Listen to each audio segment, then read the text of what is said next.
You feel this nervousness on the phone there? Sir, I've been trying to make an urgent phone call up there. Well, I don't think it's something I want to do on an overseas phone. You gotta make some phone calls. Hang up the phone. Prank caller. Prank caller. Ladies and gentlemen, welcome once again to Packernet After Dark. This is the call-in show of the Packernet Podcast Network. If you'd like to call in, if you'd like to participate in the show, please feel free to do so. The phone number here is 608-501-0718. New callers go directly to the front of the line. We don't think we have any. No, we have no new callers, but we do have Trevor in Virginia. What's going on, Trevor? Hey, Ryan, Trevor, Virginia. I don't know. I know you probably disagree with me, too, based on the calls and responses and all. I just don't understand everybody calling in, saying they're going to turn the game off, saying that, you know, this isn't good enough. I'm so sick of hearing this isn't good enough. Like we won the game. You should never be going into any game expecting us to win by, 2 scores. That's just ridiculous. This is the NFL. Well, okay, we sit here, we sit here, all the commentators, everybody, we say, oh, this team's trash. They're not trash. Okay, it's NFL teams. They're all NFL teams. Every team wins games every year. I mean, look at how many teams are right around 500. We are 6-2. We were at the top of the league record-wise. And it's just, no game is a given. No game is easy.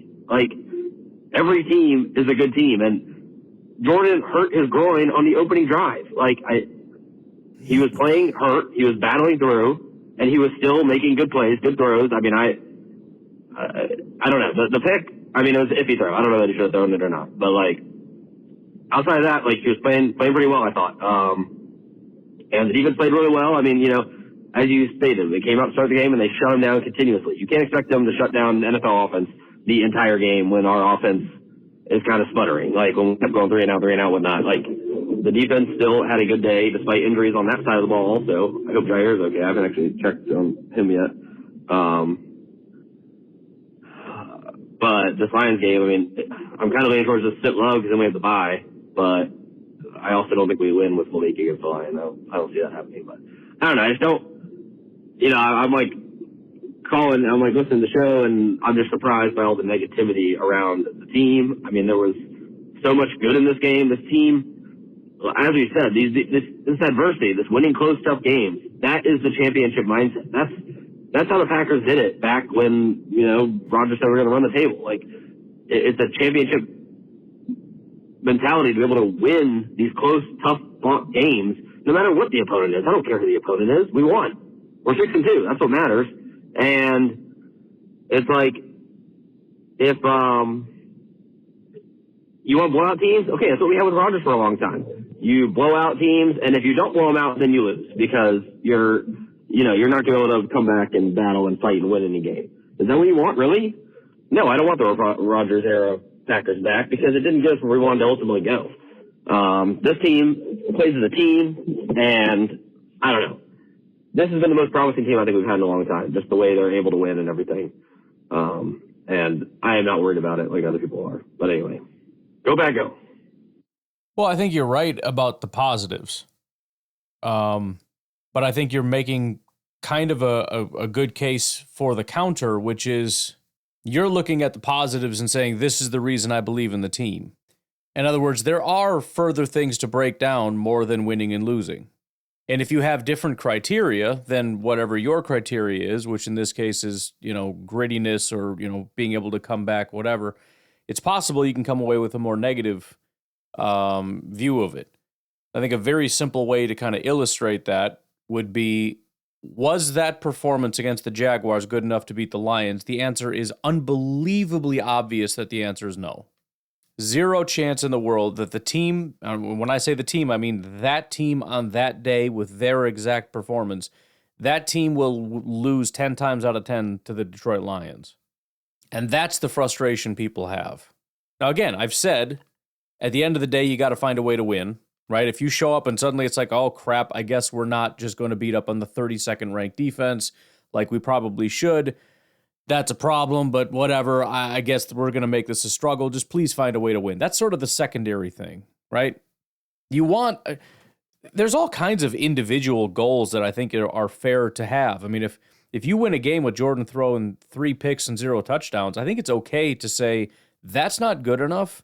that's scary for the sake of, like, is this guy good at football? I don't really know. It's scary from the standpoint of, I guarantee we're not going to beat good teams and we're not going to win in the playoffs or even get to the playoffs, especially we're certainly not going to the Super Bowl with that kind of performance. If, the pass rush, if there's no pass rush, that is a problem. So, again, it's kind of balancing everything. It's like Nate will call in with all negativity and I'll have to kind of look at it and be like, well, that's too negative. But I also think there is such a thing as too positive. I don't agree that the only thing that matters is winning, because I think you've seen, it's been very easy to look at teams that have had a really good record and say, this team is going to do nothing in the playoffs. We do it every year. It's usually the Lions. I think last year it was the Lions because of the way they started to fall. And they did win, but they won against not very good teams. Once they faced their first good team, the 49ers, they got beat. It wasn't surprising. They're not good enough to beat the 49ers. I don't think they were good enough to beat the Packers. 2 years ago was an even better example, was the Minnesota Vikings. That was a god-awful team, a pathetically terrible team. They had a great record, horrifically bad football team. So, listen, you want to have a good record so that you can get into the playoffs. You want to have a good team so that you can actually do something in the playoffs. I think we have a good record. We're trying to have a good team, but it is a struggle. Leaving aside the blowout thing, that's irrelevant because it's not just a matter of a blowout. It's a matter of, I watched that game and they did not do nearly as good as they should have. And yeah, maybe there's reasons for it. I don't know. Maybe there's a reason why the defense completely fell apart. The offensive line kind of had a bad day. Jordan didn't seem to do all that well, again, injured. Maybe there's a reason for all these things. I don't know.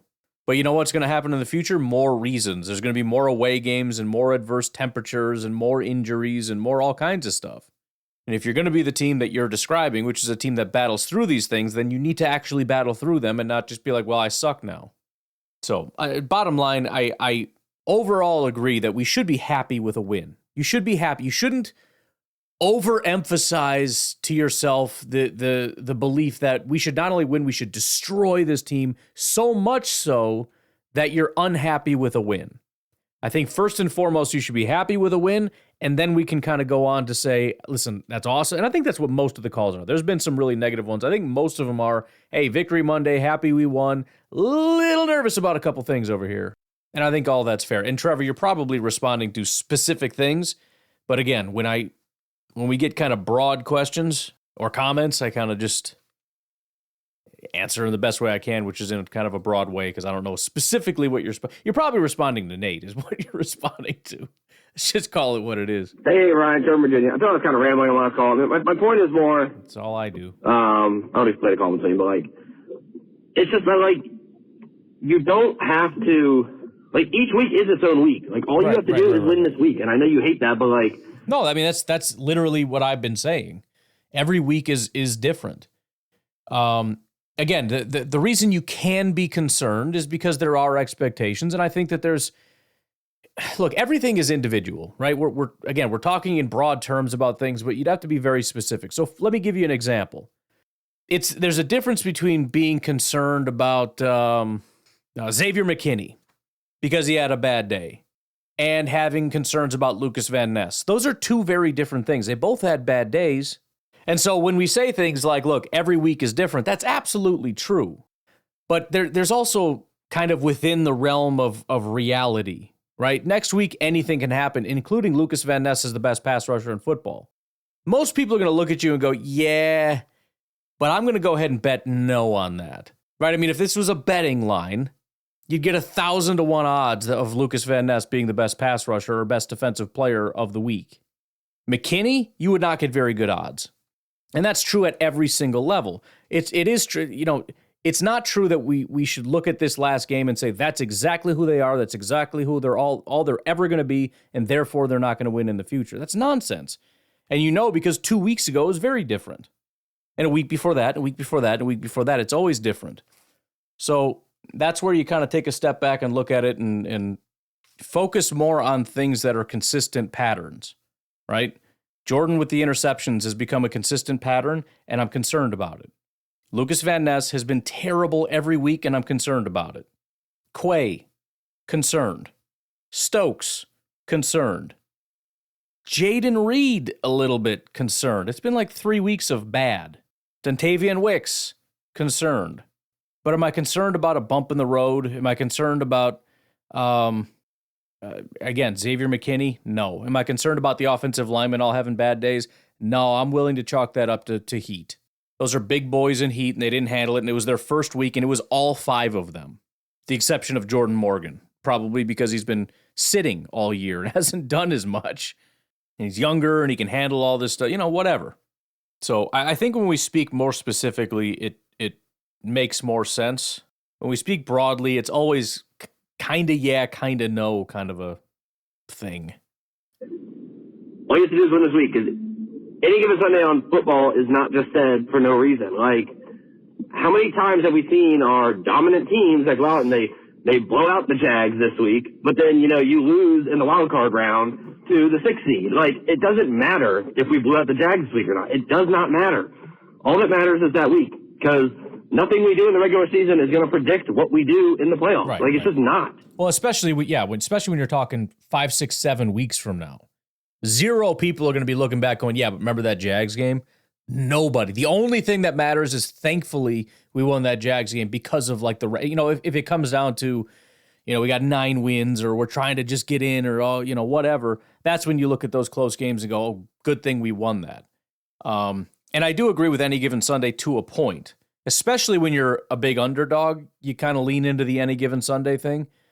When I don't think I like that as just a broad application, because you're just not going to be good. If everything just comes down to a coin flip, you're going to suck. You're going to win 50% of your games. You're never going to the playoffs. You're never going to win through the bottom line is you have to be better than everybody, and that's a talent thing.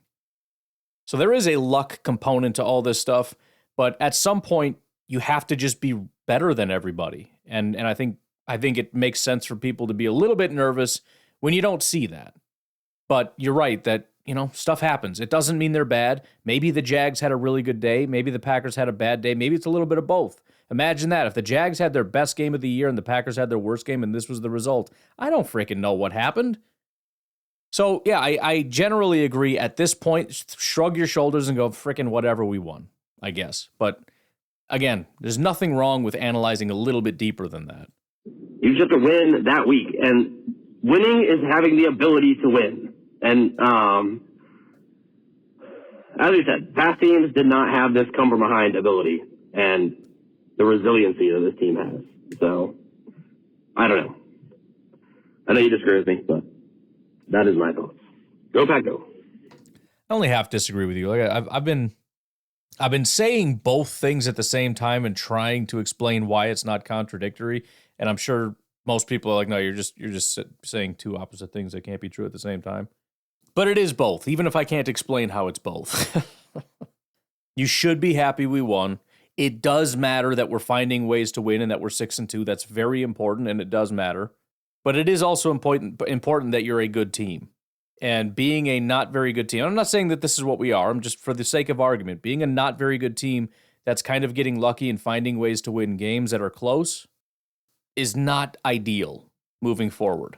And so there is a sense of, I really would like it if you could just be better. And a lot of it isn't even talent. It's things like penalties and drops and just stupid mental mistakes, pre-snap penalties. We can play the, it doesn't matter we won game, but at the same time, freaking knock it off. All right, why don't we take our first break? We'll come back, try to speed this thing up a little bit. I'll do a little bit less talking. We got some Jared, the Uber driver, Trucker Bob, Jersey Mike. We'll be right back. Howdy, this is Jared, the Uber driver from Texas. Howdy. How you doing, Ryan? Good. So I was just calling because I know the Lions won big, but and give them their flowers. They did their job. They kicked the ever-loving crapola out of them. But could you imagine if we got punt returns and kick returns all the way to the other side of the field? Kind of like what we used to with Keyshawn a little bit. But could you imagine if we had, because I don't know the exact stats, but I know five of their drives started in their own Like, that's crazy. Could you not do that? We just, Losing you a little bit. as long as we don't let that happen, I think we've got a fighting chance against the Lions. But yeah, go Pack, go. Yeah, I mean, I really think that it's one of those games, and this is, again, a lot of teams do this. The Lions, gone through the list before, even the Chiefs at times have been that kind of a team where it's just, everything is just kind of going your way, and you just step on the gas, and you just run up the score. And it's not to say that that's just what some teams do because they're immoral jerk. Every team would do that. Of course they would. They just don't seem to have that capability. But it's one of those things where everything's just going your way. Every single thing, the special teams, the punt returns, the kick returns, the pass rush, the coverage. It's partly how in the zone your guys are, partly just how out of it the other team is. And it's just a freaking freight train out of control. That's what it was. Okay, great. Congratulations, you had one of those games. Now you got to do a new game, and it's against the Packers. Can they do it again? Maybe. It's a lot less likely for all the reasons I've already laid out. Guess we'll find out. But certainly hope that they come in with overly high expectations. I really do. I hope they come in thinking that that's just what they're going to do to the Packers, because the Packers are not really a team that you should underestimate. Hey, Ryan, it's Garrett again. So when Brooks rushed and fell to the ground to give McManus McNuggets, Thank you, his chance to win the game again, do you think if we still had Darvison or even Carlson, why are you doing do you this? think he would have just scored anyways? Screw it, only 20-something seconds left. Take the lead, make the defense win out the game or something, if we had a worse kicker in at the moment. Sharing my thoughts. Have a good day. Bye. And go back up. Man, I don't know. I really don't. I mean, I know I'm wrong, but I would have scored the touchdown anyways. I'm so scared that they're going to miss that field goal, and just trust that in a handful of seconds they're not going to be able to drive down against our defense. I mean, who do you trust more? This one guy making a mistake, or the entire defense imploding for the last however many seconds? I'd call up the Halfley and be like, don't freaking mess this up, dude. But man, I don't know. I kind of feel like this is just the way you play football. And if you're our kicker, you're expected to make these kicks. And so I think they would have done the same thing. But it's certainly possible that they would have just said, no, let's take the automatic points and just go from there. I think it's possible, which is exactly why they're not here, right? Because these are the kinds of things they couldn't count on them to do. That's why you can't be here. Hey, Ryan. Trucker Bob here. Hey. Sitting at home working on my garden. Had an interesting thought for you. I thought somebody else might bring this idea up, and they didn't. So here we are. There's less than a minute left in the game. Your running back breaks through, crosses the first down line, and then he stops and drops at the 2-3 yard line. Green Bay has a first down, and now they can run out the clock. Instead of scoring a touchdown. My question is this. If Narveson is your field goal kicker, would you have made that decision to go for the game-winning field goal with 3 seconds left? That's funny. Or would you rather have a touchdown and hope your defense wouldn't give up a touchdown with, would have been 40 or 50 seconds left in the game? Just a curious question. See how you do it that one, Ryan. Have a good day. Yeah, I'll just directly answer it. If it's me, I'm taking the touchdown, but I would have probably done that anyways, so it doesn't really matter listening to me. But yeah, I don't trust them, and I'm not putting the game on their leg. I would rather trust my defense in a really easy situation. I mean, I shouldn't say easy because offenses can fly down the field, but if you were to look at how difficult of a task it is compared to what they normally have to do, this is not a difficult task for a defense. And I know theoretically it's not a difficult task for a kicker, but, I don't know. Hey, Ryan. Hey. We got Detroit coming up.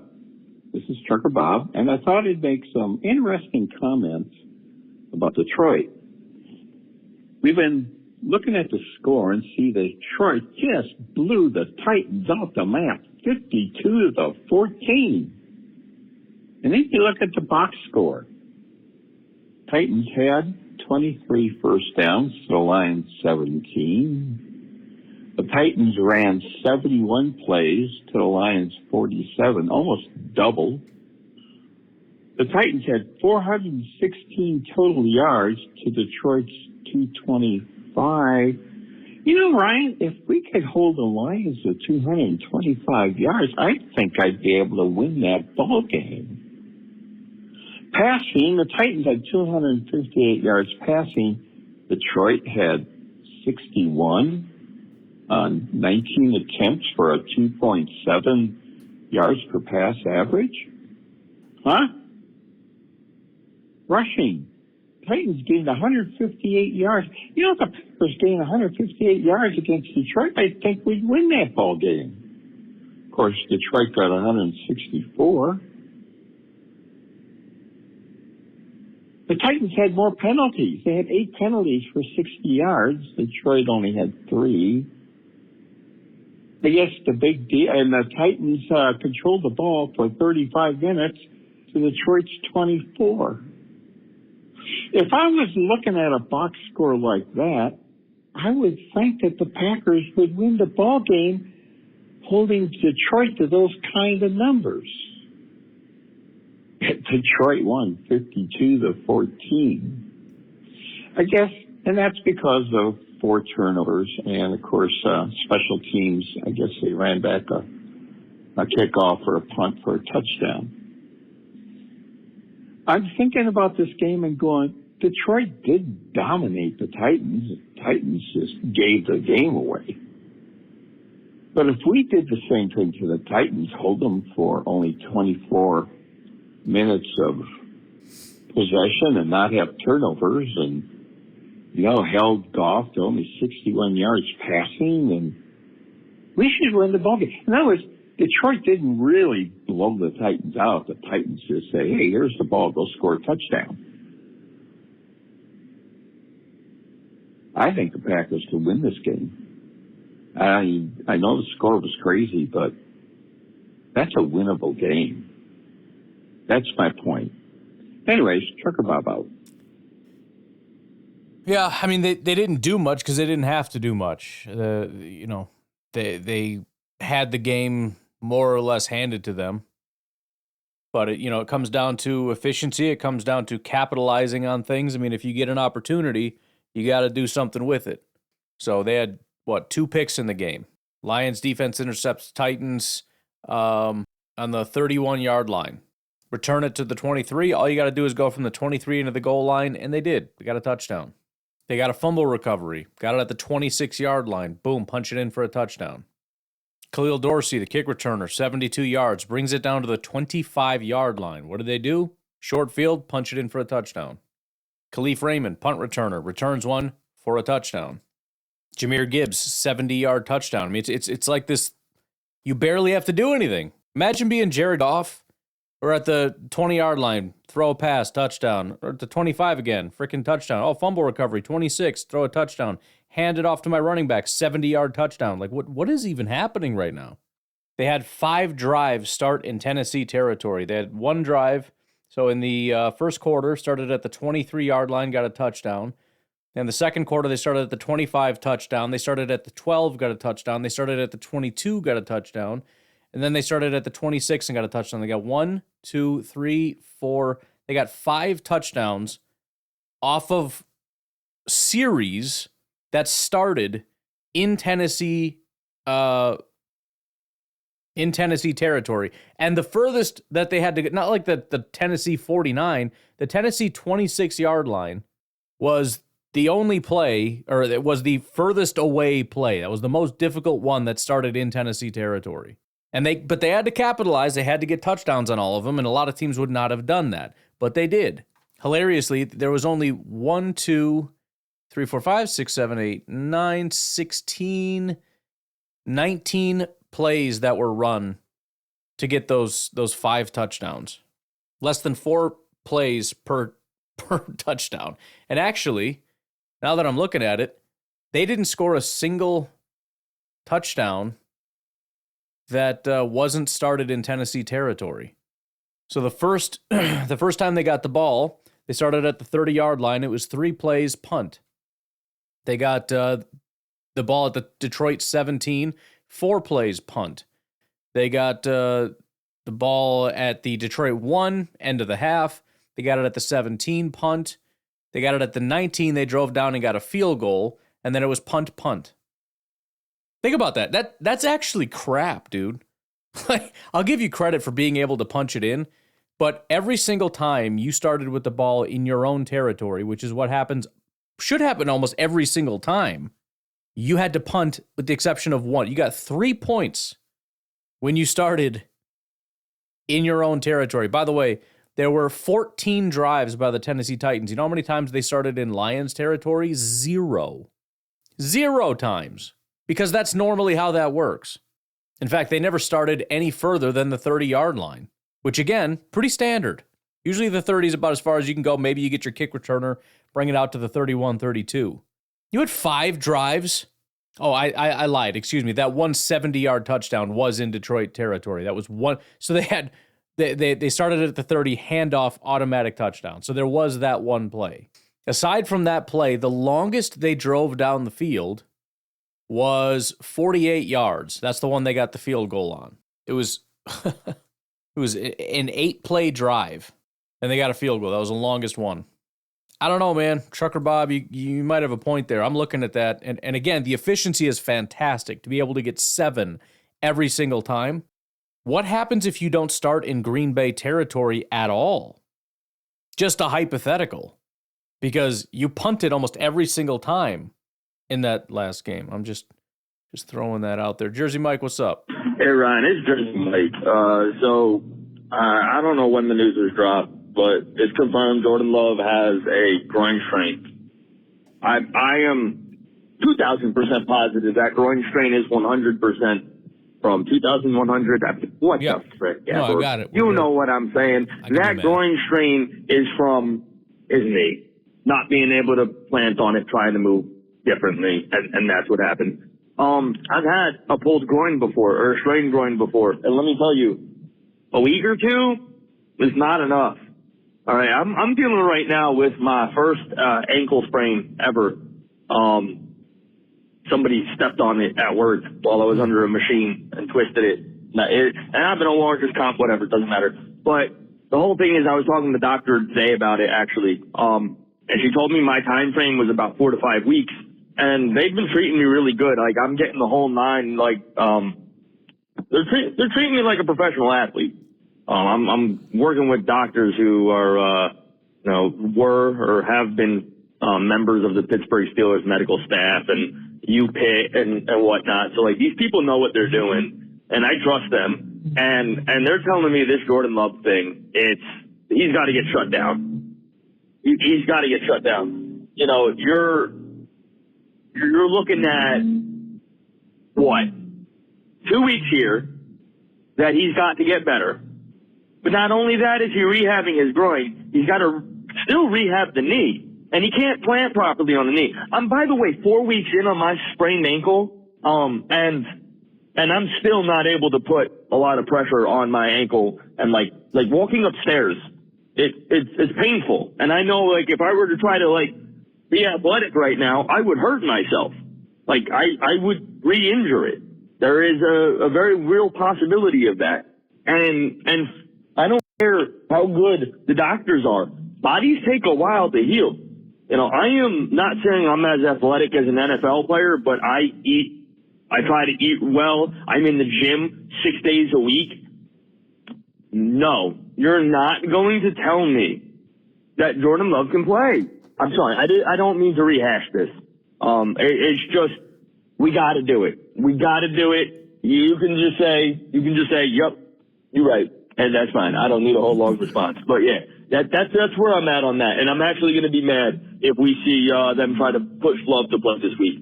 I will legitimately be angry, and we should all be too as Packers fans, because that it's going to jeopardize our future. It's going to. We need to. Yes, we're hungry. Super Bowl. Hold on, I got to call right back because this is something else. This via NFL. Packers quarterback Jordan Love is expected to start Week 9 against the Lions via Tom Pelissero.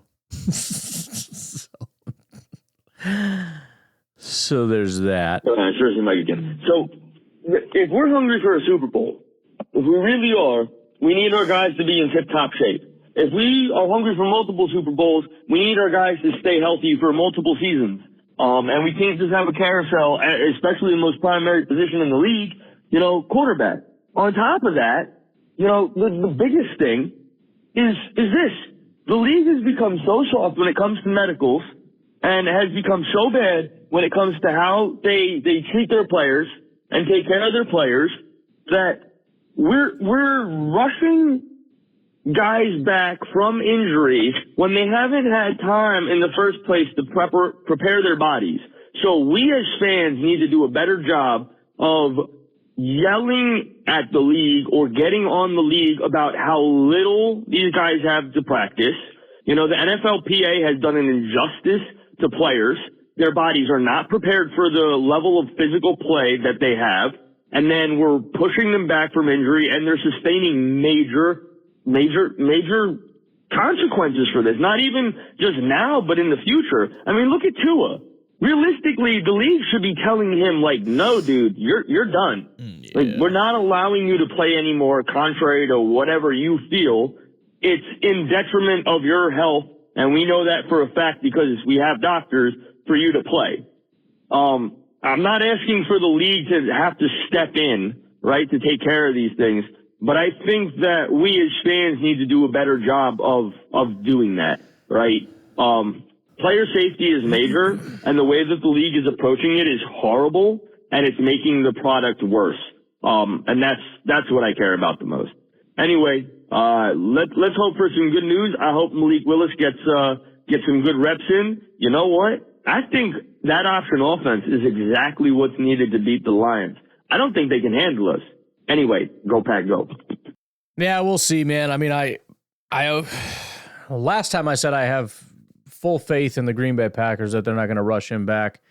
I think we all felt like maybe he did. And again, maybe that's an unfair characterization of the situation because he was healthy. It was just the fact that he hadn't really practiced and he wasn't capable. I know you don't agree with that because you're saying you believe that this new injury is a result of his old injury, meaning he's still hurt.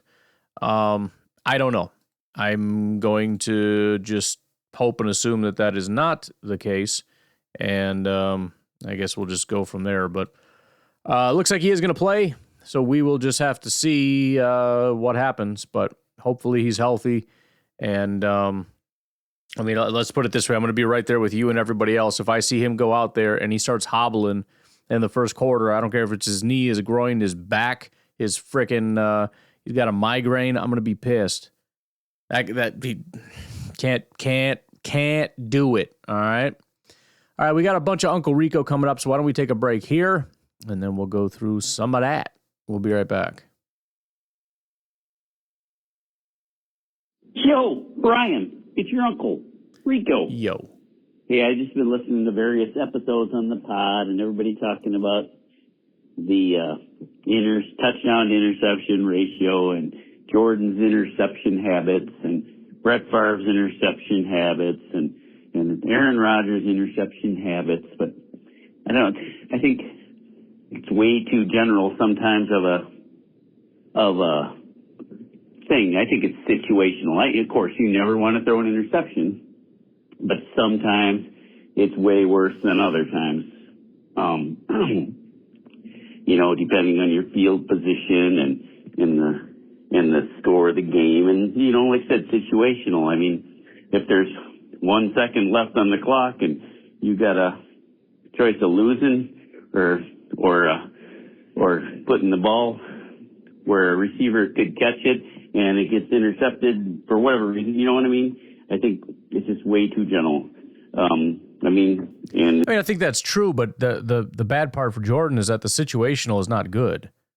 A lot of times, like with Rodgers, it was situational. When he would very rarely throw a pick, it would end up being like a good pass that bounced off his receiver's hands, and then another guy caught it, and it's like frickin' the guy hasn't thrown a pick in 6 straight games, and that streak got ruined because this idiot can't catch a football. This is Jordan heave-hoeing on second down into triple coverage. Like, what is the purpose of that? Rolling to his right. It's a whole lot of why. Why are you doing that? I don't think there's any.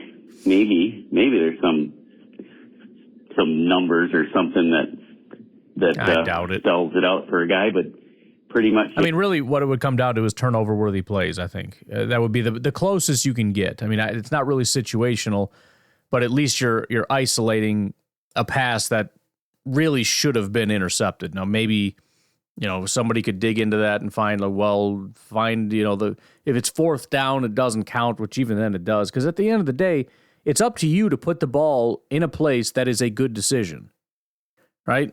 Like, well, what else is he supposed to do? Literally anything else. Anything else. If you want to give him credit for trying, I guess. But, if it was the right decision, then it was a bad throw in football, and you're still not off the hook. And if it was a bad decision, then that's on you. At the end of the day, it's up to you to convert that thing. And if you put it where the other team caught it, you didn't make the right decision. There's never been a time where you put it in the hands of a defender and you did exactly what you should have done. That's literally never been a thing. It comes from watching the game, in my opinion. I'm not a guy who watches tons and tons of football. In my opinion, I was a Packer fan, and I watched Brett Favre, and sometimes I was like, dude, didn't need to throw that up for grabs yet. Right. The game is right. You know what I mean? It's still, a win is still attainable, and it's not going to happen. Sometimes back then, the excuse for Favre was, he's just trying to win. Well, you know what? You don't win by giving the ball to the other team. Exactly. So don't do that. Exactly. And Rodgers, sometimes when I watched him, I was like, dude, put the ball up. Right. If it gets picked, whatever, but we got a chance to win here. Don't be so cautious. Well, and the thing with Rodgers was it wasn't even sometimes you're looking at it going, look, I know that's a tight ball, but you probably should have thrown. He's fine with that. He'll throw. If he thinks he can make that, he'll throw the ball. The problem with him was he always wanted something bigger, but he was too scared to throw something that he was unsure of. So he'd see somebody open, which Love will throw to that guy. Rodgers would come off that. He's like, okay, he's open. Let me look over here. And by the way, Jordan would have thrown the second one too. He's like, hell, I could do that. Whether or not that gets picked, caught, I don't know. Rodgers looks at that and goes, I don't really know about that. And then he goes back, and then that guy stopped. He's like, why'd you stop? And he throws the ball away, and then he flips off his receivers. You piece of crap. And it was a whole thing. Anyways, those were just my opinions as a fan of football, and mostly of a fan of Brett Favre and a fan of Aaron Rodgers while watching them. Like a super, I'm like, Brett Favre is the best, awesomest quarterback ever to play football when I'm watching him. And I'm like, but dude, I still critiqued him, even though I loved him to death. And the same thing with Aaron Rodgers, and I'm doing the same thing here with Jordan Love. I just hope he gets smarter about some of his things, like that one out of the end zone. Don't put up for grabs when a pick six is not ideal. Yeah. Take the safety type of thing, whatever, you know what I mean? Situational. So that's Uncle Rico's opinion. Love all you Packer fans. Was it? Yep. All right. Part 2. Here we go. Ready, go. Yo, hey. Ryan, it's your Uncle Rico. What's up, man? I just listened to the pod and listened to the, what you call it, satisfaction, I guess, from the failure of Rodgers and And Yes. Adams, yeah, I feel a little bad for Adams just because he's a good dude, I think. But yeah, he goofed up. I mean, they're both good dudes, and they're both legendary, and they've both done a ton to make our lives better. And that's why I said I can't wait until they leave football or whatever, and we can embrace them back, and they can go where they belong in the annals of Green Bay Packer history forever. But for now, sorry, I don't like you very much. So that's just how that's going to go. But for me, you fan how you want to fan. Do what you want to do. If you want to root for the guy, my son gets upset with me. He's like, why are you doing that? Especially now that Devontae's there, because Devontae was his dude. So he's kind of going along with it because I'm dad, but he's also kind of like, why are you doing that? I don't know, man. That's just how I'm wired. I'm sorry. It's not all about you, buddy. It's not all about you. You can't go to another team. Yeah, I know. And actions have consequences. Dictate the outcome of that, and then you're screwing people, buddy. You sign up for another team. That's what you did. You put your name on the line to play for that team. There was no caveats in your contract that said, I'll play but this or I'll play but that. It said, I won't play for you, and I'm going to do my best. I'm a professional. I'm going to show up. I'm going to lift up the team, not drag down the team. I don't know. I don't get it. I don't really understand how, now he's with the Jets, and he think it's amusing. It's laughable. You think you can just show up there and dictate the outcome? Well, now what? Now what are you going to do? What team you want to be on? Only a winning team? Is that what goes on? I mean, I'm not living his life. I don't know what it's like to be on these teams. Maybe it's terrible. I don't know. Maybe playing for the Raiders is terrible, but they seem to have other players that they're happy with being there or whatever. And maybe, playing for the Packers isn't, like I said, the grass is greener if you water it. So I like that one, by the way. Anyways, back to Rodgers. I've said it a million times. The guy's just not a winner. Play football, great, sure. Make smart decisions on the field, sure. But you're not a winner. He's just not a winner. Anybody who wants to argue with me about that, prove it. Prove to me that Aaron Rodgers is a winner. All right, son. I don't know why I'm talking about this. Only good things. My mama always said, if you ain't got nothing nice to say, don't say anything at all. So sorry, world. Rico out. Well, I think you have immunity on this show. I think your mom is 100% right. All of our moms are right about that one. But on this show is the place where you can take all that bottled up rage that you didn't say out there in the world because you're a good person and you wouldn't do that. And you come here and you just unload it. That's what you do. That's what Nate does. I know that. So Nate, I guarantee you see him on the street. He's the most pleasant person in the world. But he's just furious that, it bottles up. You got to let it out somewhere. It's why I started the podcast. And that's why I started it. Well, I started the show because my wife told me to. But now I have a show and, now you can do it too. It's so that you can experience what I experience when I do the podcast. You get your own little mini podcast.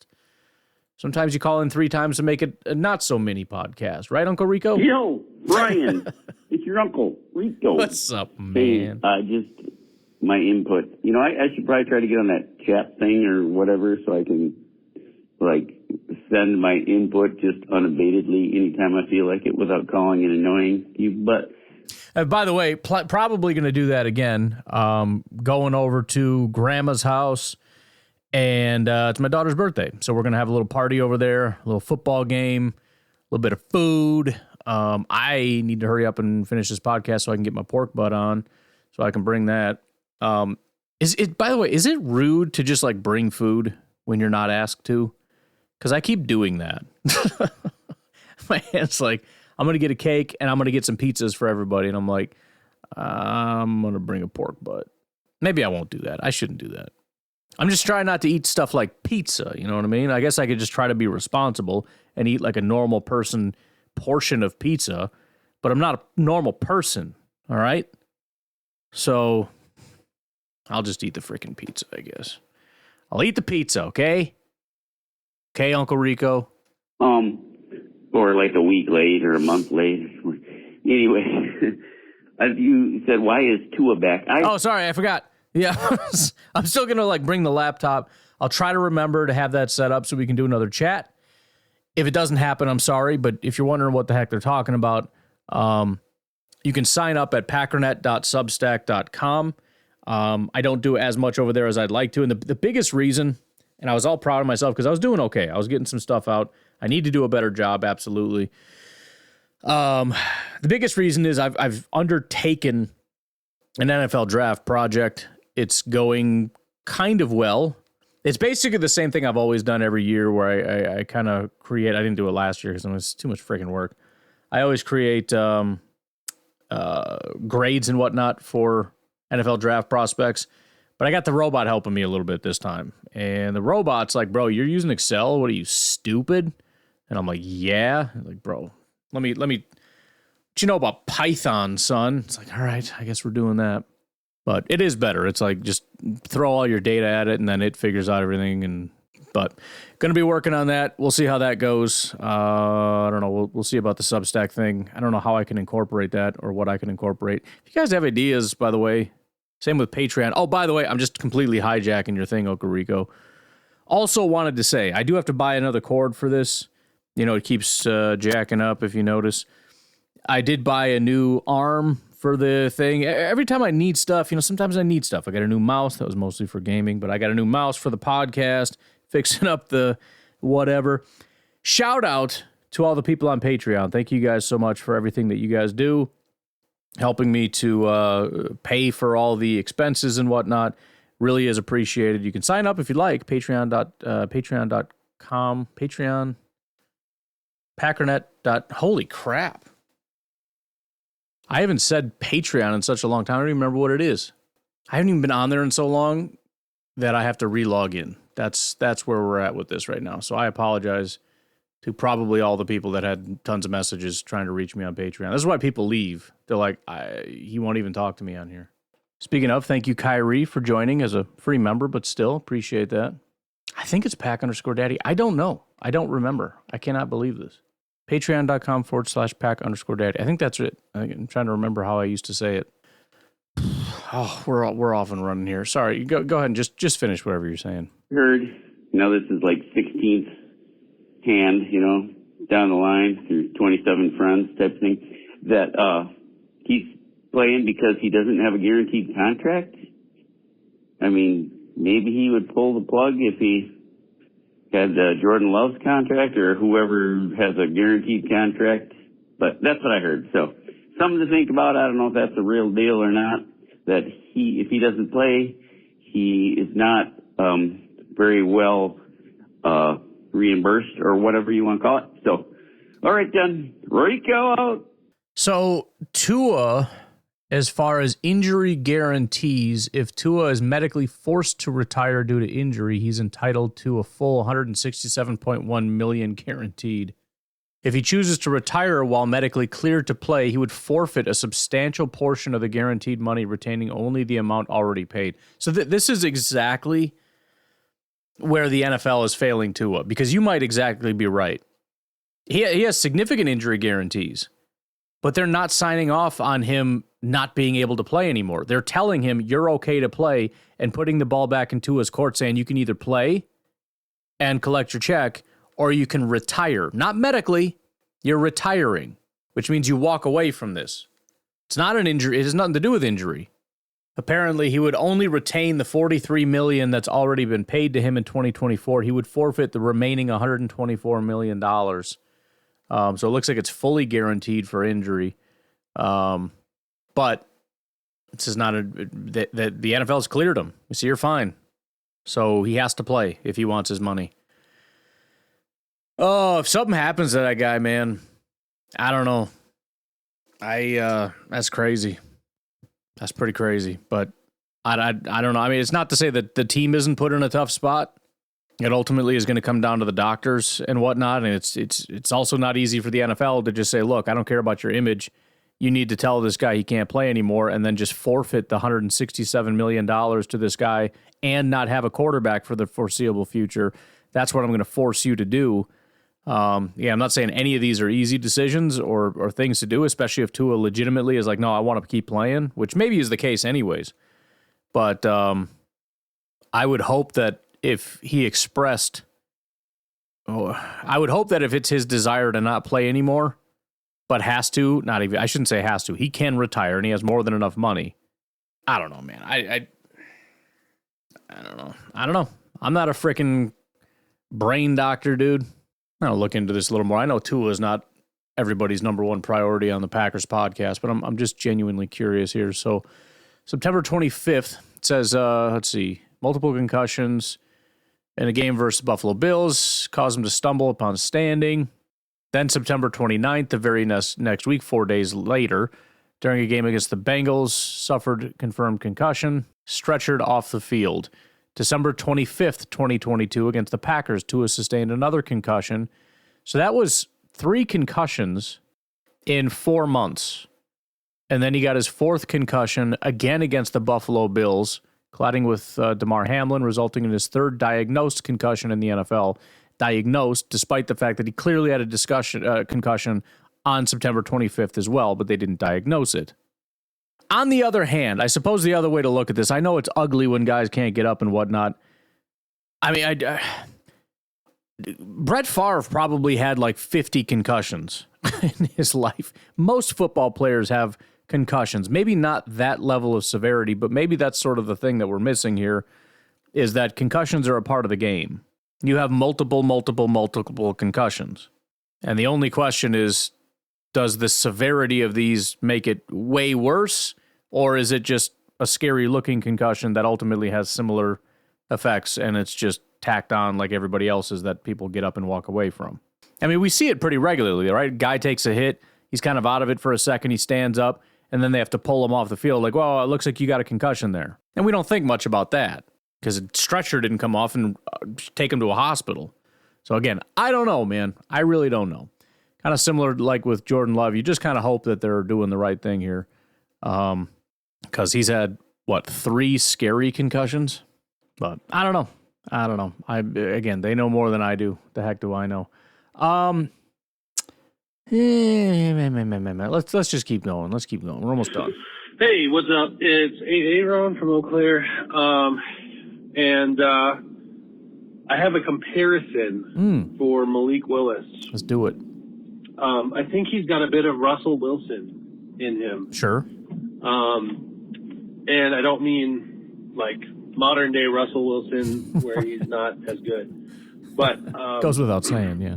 His skill set really reminds me of Russell Wilson, where it's like it's a lot of mobility, and he may not, at least at this point, without an opportunity to be the main starter, he may not necessarily be the kind of the rhythm passer that Jordan Love or someone like that, Patrick Mahomes, would be. Kind of get into a rhythm and start, tossing the ball all around the field. But can make a big play with his arm at times. I never felt like Russell Wilson was a real pocket passer in the sense of Drew Brees or Aaron Rodgers or he was definitely known for what he was able to do outside the pocket. That was, I don't want to unfairly say he couldn't play within the pocket, because he was a very good quarterback for a long time. Obviously, he had to play somewhat in the pocket, but that was kind of his milieu. That was what he was really trying to think of a different way of saying it without saying the same frickin' sentence I just said. That's what he was known for. Someone like that. Hang in the pocket, Tom Brady, that kind of thing. Yeah. And actually, I remember thinking, like, Russell Wilson, even in the good years, he would have an entire game where he'd just be, like, struggling to complete a pass and, just be kind of a tough sled. And then, just at the right moment, he would, throw a huge, deep ball and connect with somebody and just throw the most beautiful rainbow pass, and win the game, you know?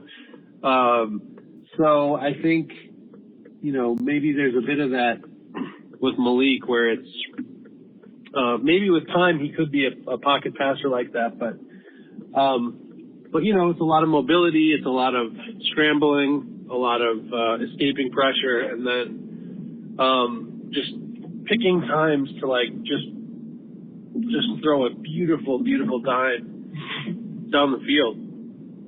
So anyways, I don't know if that's a good comparison really or not, but I think it makes a bit of sense. You know, as I prepare for the Lions, I just I'll be very, very interested to see how he does if he's the one going out there, which it looks like he probably will be. So anyways, let me know what you think about that comparison. Yeah, I mean, right off the bat, the cool thing, and obviously Russell is much more accomplished, but he's a smaller guy. He's 5'11", 215. Malik's 6'1", 225. He's a bigger, more imposing type of guy. But yeah, that is a good one. Jalen Hurts, I think somebody mentioned, is a very good comp. I had the robot run a couple. They got Trey Lance and Tyrod Taylor as a couple others. You know, the funny thing is, I asked specifically, I said, look, Malik is 6'1", 225. Take him, his height, and his 40 time and find me a comp for it. 6'1", 225, and apparently, reportedly, ran a 4.37 at his sophomore year of Auburn. So we're going with 6'1", 225, 4.37, which is so stupid for a quarterback. I mean, we don't have very many guys that can run as fast as Malik on our football team. I mean, we got some fast DBs that can't keep up with him. We got fast wide receivers that couldn't keep up with. That's stupid. But it says a comparable player is actually RG3, 6'2", 223, 441. So all names that make you smile a little bit, in my opinion. Drew, what's up? Hey, Ryan, that's Draft Hobbyist. I just wanted to call and first say that I just got back from the Trump rally, and that was a lot of fun. I bring that up not for the politics, but Brett Favre was there. Well, you threw me in it anyways, damn it. And he got a huge ovation, and the crowd is definitely behind Favre. And so that was nice to see. And then he gave a little speech, too, and people really enjoyed it. And then A.J. Dillon was there, so that was cool to see him. And Trump actually introduced him by all his nicknames. Where'd you go? Oh, you got taken out. See? That's what happens, man. You start talking politics, they're just going to shoot you. Seriously, where'd you go? Hello? Hello? One is comes in over here. And two guys that interest me are, number one is Trey Hendrickson. Yep. He gets a lot of pressure. And then I don't know why I'm blanking on his name, but number two is the pass rusher from Cleveland Browns. I'm having a brain fart right now. But I don't think that's going to happen. Yeah, I mean, obviously the Browns guy would be better. But Myles Garrett, huge brain fart. But yeah, I think those would be huge catches if we could get them. And I'd be willing to give up like a first round pick plus something for Myles Garrett. He could play inside and out. So anyways, have a good one. Yeah, I mean, we're closing in on the deadline here. I don't know what's going to happen.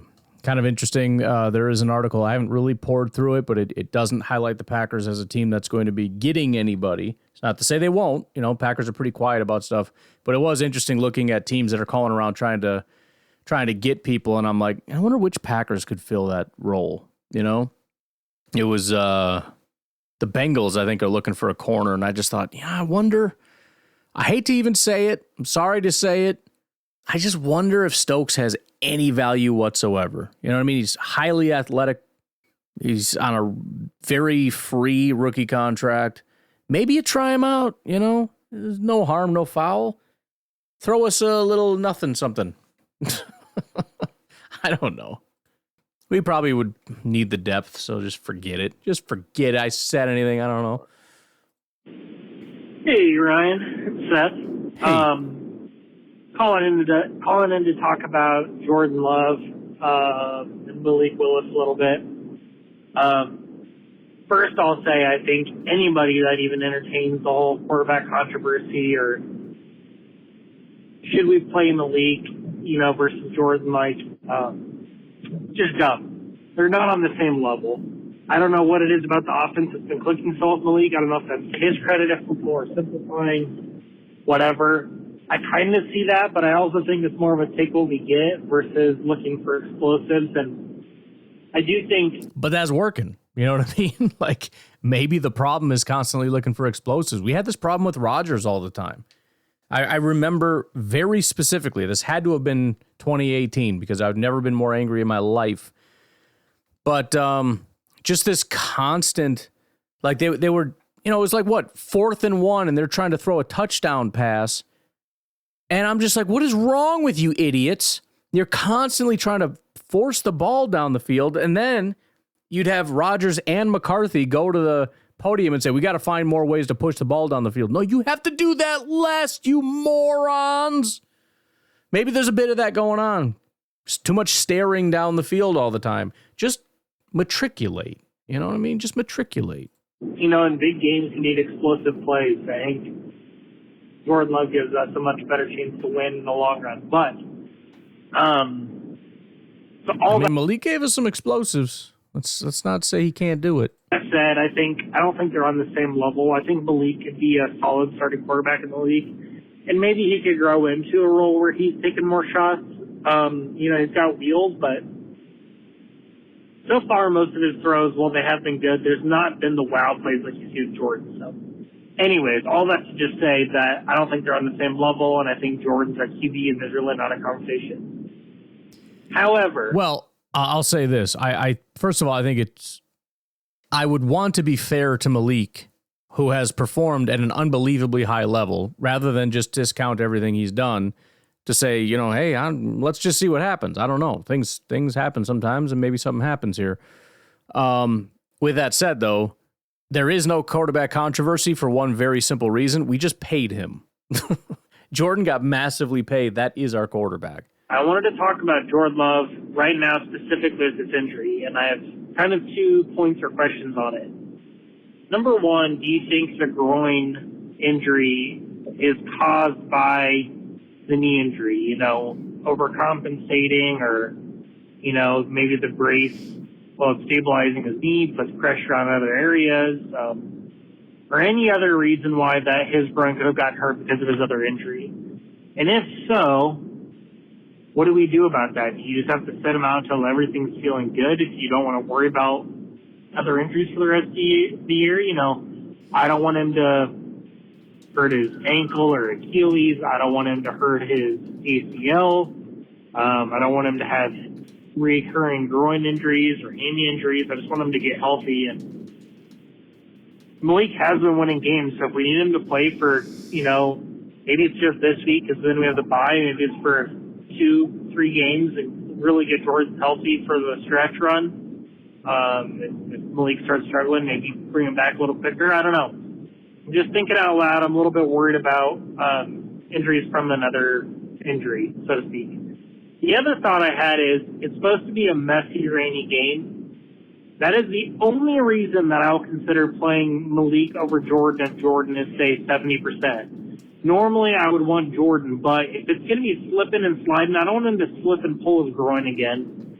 So that makes me a little bit nervous, and in that scenario, I might consider Malik. But I don't know. What do you think? Well, I don't know about the whole knee thing. That's been obviously talked about ad nauseum on this podcast. I don't know. The Packers don't know. So who knows? And as I said before, I'm on board with keeping him on the sideline. That doesn't seem to matter anymore because it looks like they are going to have him play. It does look like, as I look at the forecast here, high of 56, breezy with occasional rain. A rain jacket may be needed for the football game. That's so funny. These freaking robots, man, they never cease to amaze me. But yeah, I mean, you're talking 50s and rainy. So that's going to be a keep the ball on the ground. And the Lions are going to do that. They want to do that anyways. They want to establish the run. I mean, this game could absolutely get away from us if they're pounding us on the ground and we go out trying to sling this thing around and it's not working because it's gusty and it's rainy and, the accuracy's off and the drops are happening and everything else. I mean, I don't know. We'll see. I mean, they're the ones that know stuff, so I'll let them worry about the game plan. But again, it sounds like Jordan's playing, so we'll see. So I think it was Nate that just called and said something about running the 2-quarterback system, which, like you, I have always been against for many reasons. It confuses the team, like who's the number one. You get a guy getting $40 million, guy getting $10 million. They have equal playing time.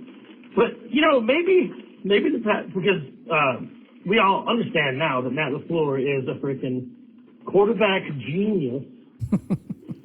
They should just maybe, because we come out on the third quarter, sometimes kind of flat. How about not every time, because you can't, once you do it every time, people freak out. Every once in a while, if we're running flat, just kind of have the trainer play with Jordan's leg and then throw Malik in there real quick, unannounced. Go run a series or two. The defense will be like, oh crap, now we got a guy that runs a 4-3, and they'll get all confused. And then pop Love back in there, then he can, launch some rockets. I don't know. You know what? I think it's just kind of funny. But maybe on Maddie, maybe you can, and honestly, maybe just do it one game. Maybe this game is the one where Love, if he's practicing now, I think he's probably going to play. Maybe he's not perfect. Just throw Malik in there for a series, and then that would screw their defense up. So, and the only reason you're right, because the Saints do it, but Taysom Hill's in there. Gee, he's going to run. Malik can throw the ball. He's really proved the fact that the dude can read defense. He can throw a ball. So maybe we are onto something. I am assured, or I assume. I mean, I would think, why not? I'm sure one of the Packers coaches, probably Matt himself. It could even be Gutekunst is listening to this right now, because I'm sure he won't listen. Oh, yeah. Hey, just so you know, Matt, Goody, we allow you to use this tactic. Even if you just do it once, and it's to beat the Lions, the crying Lions, I'm okay with that. Hey, go back out. It's Friday. This probably won't even make it because Sunday. We just got you, man. And guess what? I just looked at the schedule yesterday. I got to work. I'm going to have a really, really painful talk with my boss. Painful for him. I have large knuckles. Anyway, go pick them. Yeah, I'm with you, man. Why not? You got a weapon.